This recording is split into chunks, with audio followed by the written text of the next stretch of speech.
Dhisik pas ijen nom iso ngumpul bareng, iso guyu bareng. Pokoknya kegiatan ngumpul kuwi iki gak ono beban.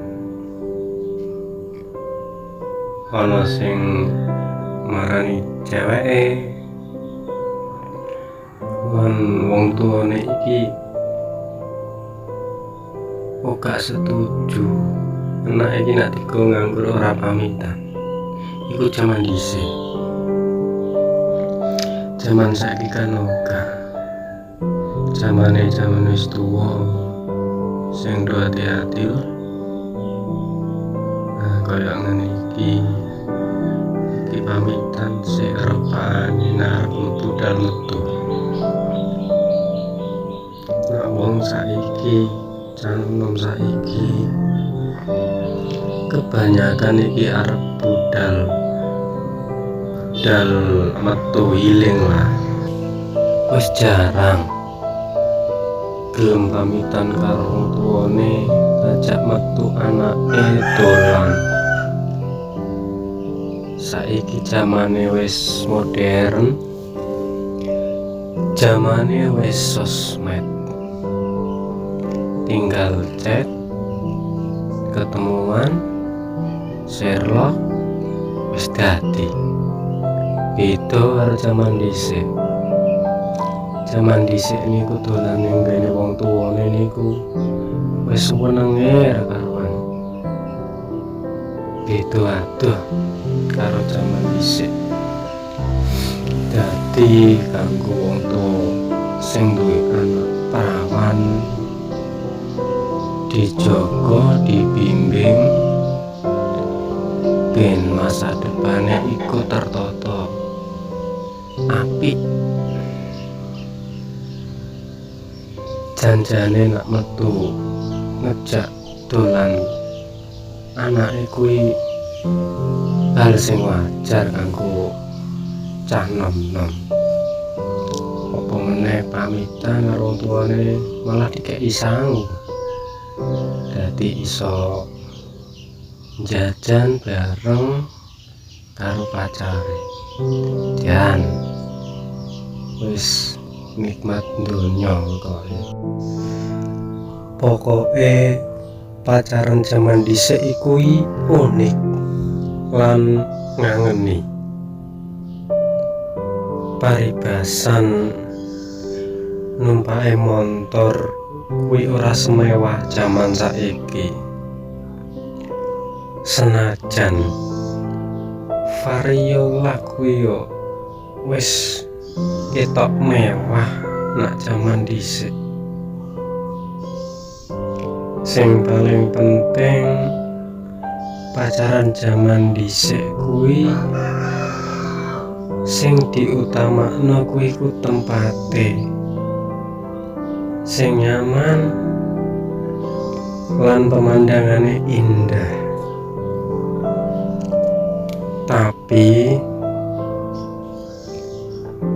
konco-konco sifate beda-beda.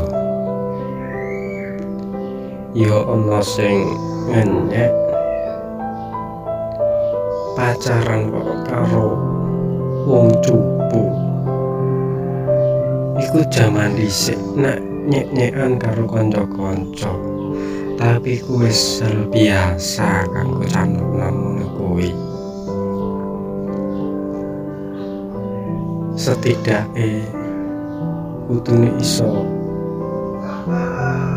jaga hatine lan ojo isin ati enyek. Mergo penampilane sing mbok pacari kuwi ketok culun. Percaya rumah tono imbangono karo katresnamu lan rawatan pacarmu kayata rawat awakmu dhewe. Dadi titik poine pacaran kudu saling terbuka, saling percaya. Nak masalah dienyek, direndahno, kuwi kudu sing tatah katine.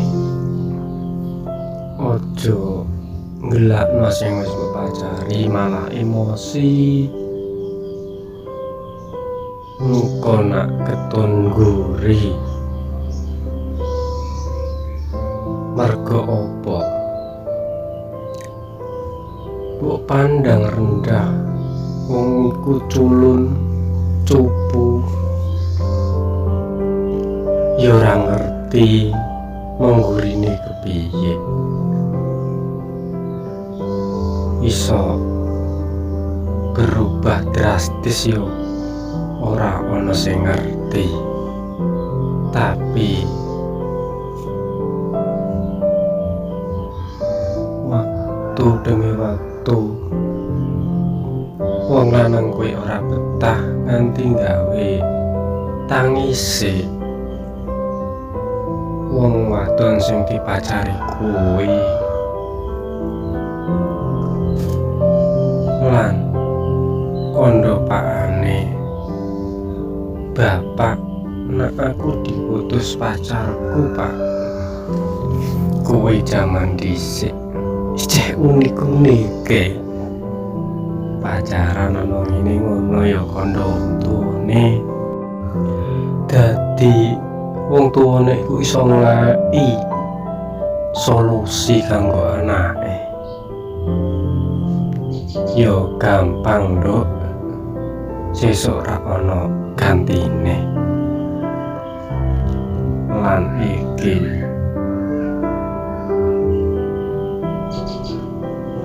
wong wadon sing dipacari kuwi rubah penampilane ben supaya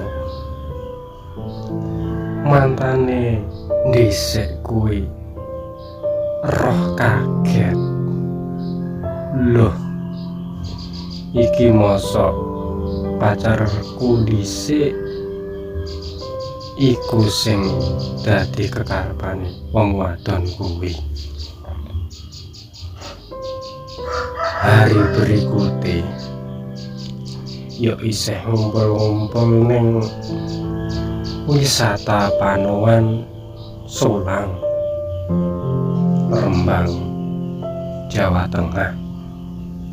Yo koyo biasa ngumpul-ngumpul, tuku jajan ombenan karo udut.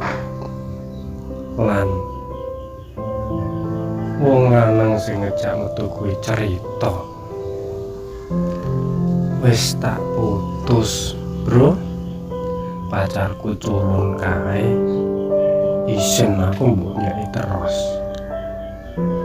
Kondo sing wong lanang kuwi, tapi ora ana sing ngerti nak kancamu iku yo seneng karo pacarku dhisik, tapi didikane luwih apik, rumate luwih apik, ngei solusi luwih apik. Dadi pacar yang dhisik kuwi keton. Lho mosok iki kuwi Fitri sing dhisik, sing pacarku dhisik, sing culun dhisik. Iya mas, iki aku pesenku yo ojo mandang rendah fisike wong saka penampilane ae. Nak wis ana aja disiak-siakno. Rumah tono kaya ngurmati awakmu dhewe. Ikulah cerita film pendek Rahmat Biologi. Terima kasih.